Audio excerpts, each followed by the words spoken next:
내가 거기에 올라간 것은 계시를 따른 것입니다.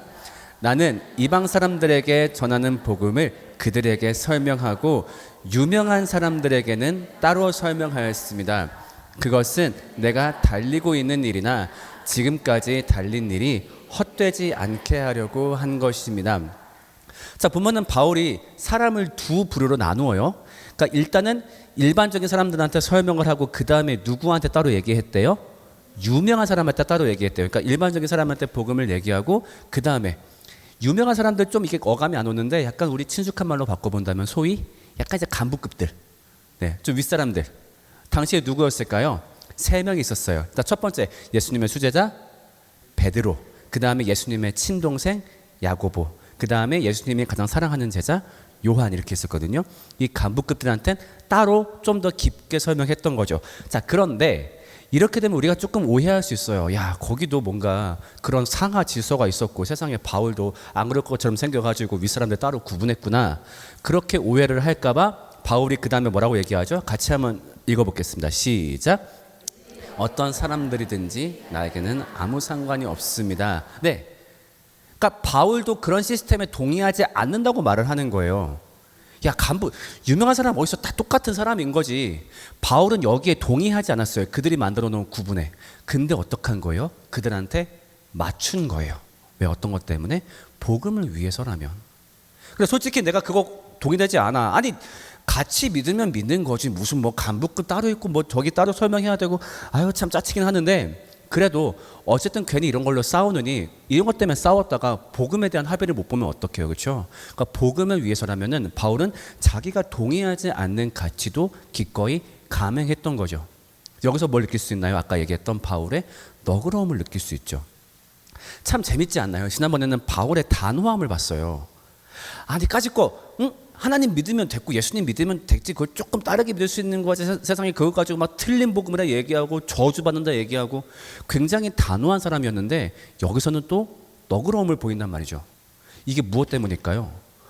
본질에 있어서는 절대 양보하지 않지만 비본질에 있어서는 충분히 양보하고 함께 가는 것이죠. 저는 우리가 여기서 뭘 배우면 좋겠냐면은 한번 읽어볼까요? 시작. 공존의 지혜를 우리가 좀 배워야 된다고 생각을 해요. 왜냐하면 이런 문제가 사실 오늘날 교회에도 상당히 많이 있거든요. 뭐냐면은 죽고 사는 문제는 아니야. 맞아, 본질적인 문제는 아닌데 좀 이렇게 부딪히는 거, 사람의 취향이 다르다 보니까. 옛날에 제가 겪었던 일인데, 교회 찬양팀에서 이제 옷을 구입하는데 이제 그런 걸로 싸운 거예요. 그 남자 싱어들은 이렇게 뭔가 옷 맞추는 게 다 결정이 됐는데 여자 싱어들은 치마를 입을 것이냐 바지를 입을 것이냐, 근데 그걸로 논쟁이 벌어진 거예요. 그래서 치마파와 이제 바지파가 막 나뉘게 된 거죠. 그 보면 사실 죽고 사는 문제가 아닌데 이제 고집 부리는 몇 사람들이 있는 거죠. 막 싸웠다가 결과가 어떻게 됐을까요? 교회가 갈라졌어요. 그것 때문에. 사실 그것 때문에 막 옛날 상처도 뒤집고 막 이렇게 나오고 한 거죠. 막 말싸움하다가 응, 전우님은 옛날부터 똑같았어요. 내가 말 하고 하다 보니까 사실 어찌 보면 그게 얼마나 사소해요. 그것 때문에 근데 교회가 갈라진 거죠. 그러니까 우리는 가끔가다 이 공존의 지혜를 놓칠 때가 있어요. 우리가 공존이라는 단어를 떠올려 볼까요? 공존은요, 내가 동의하는 것들만 있으면 그건 공존일까요? 아닐까요? 그건 공존이 아니죠. 그냥 있을 만한 것들이 있는 거죠. 공존은 내가 동의하지 않지만 다른 가치관과 함께할 때 우리는 그것을 공존이라고 얘기할 수 있을 거예요. 그런데 우리가 간혹 교회에서 모든 비본질적인 것에 대해서도 일치하려고 하거나 아니면 다름을 용납하지 않는 걸 발견하게 돼요. 예를 들면 그런 상황도 한번 가정해 볼게요. 어떤 처녀이 교회를 나왔어요. 근데 그 처녀는 좀 다들 알고 있어. 교회를 나오고 싶어서 나오는 게 아니라 이제 엄마 아빠가 아침에 발로 차가지고 교회를 나오는 애야. 그런가 보다 했었는데 딱 교회 나왔는데 애가 꼬라지가 어때요? 머리가 무슨 색? 노란색이면 좋았을 텐데 빨간색, 노란색.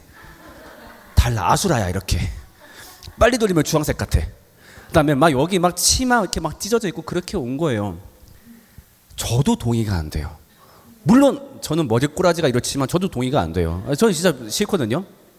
근데 사실 그래, 저게 죽고 사는 문제는 아니니까 저거 만약에 지적했다가 솔직히 말하면 저런 애가 교회 나온 게 어디야. 들어갈 때 부모님 싫다고 딴 데 안 가고 교회 나온 게 어디야. 그래, 저걸 어찌 보면 비본질을 지적해서 본질을 못 듣는 일이 생기느니 동의되지 않지만 그래, 우리 공존하자. 다만 이 친구가 나중에는 그래도 흔들리지 않는 본질을 가졌을 때는 한 번쯤 얘기는 해봐야 되겠다. 미안한데 너 때문에 설교할 때 내가 어지럼증이 생겨. 네가 고개를 돌릴 때마다 토할 것 같아. 물론 네가 안 좋은 애가 아니라는 건 알고 있지만 내가 눈이 어지러워서 그런데 혹시 모자를 쓰든가 뭐 한번 빨고 오면 안 될까? 이렇게 나중에 조심스럽게 얘기할 수 있는 거겠죠. 또 그런 때도 있는 것 같아요. 굉장히 예민한 이슈지만은 오송생명교회는 어떤지 모르겠어요. 선거철 때 교회에서 간혹 싸움이 생길 때가 있지요.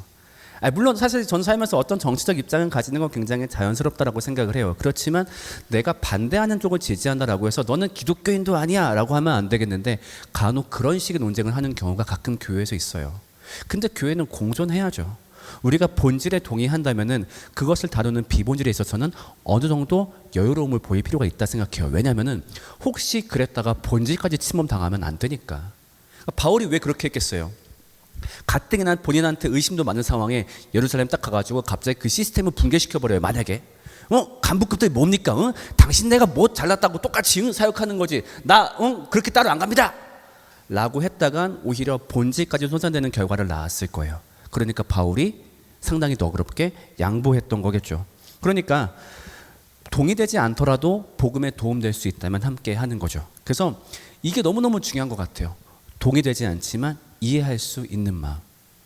물론 나는 너의 행동에 동의하지 않아. 나 같으면 그거를 하지 않을 거야. 그렇지만 네가 잘못된 건 아니야. 그 정도의 여유로운 마음이 우리한테 있어야 될 것 같아요. 그래서 이거는 제 말이 아니라 종교개혁 때 나왔던 말인데 같이 한번 읽어볼게요. 따라합니다. 본질은 철같이, 비본질은 갈대같이. 자, 붙여서 한번 읽어볼까요? 처음부터 시작. 본질은 철같이, 비본질은 갈대같이. 네, 그런 마음적인 여유가 우리한테 있어야 될 것 같아요. 그렇죠?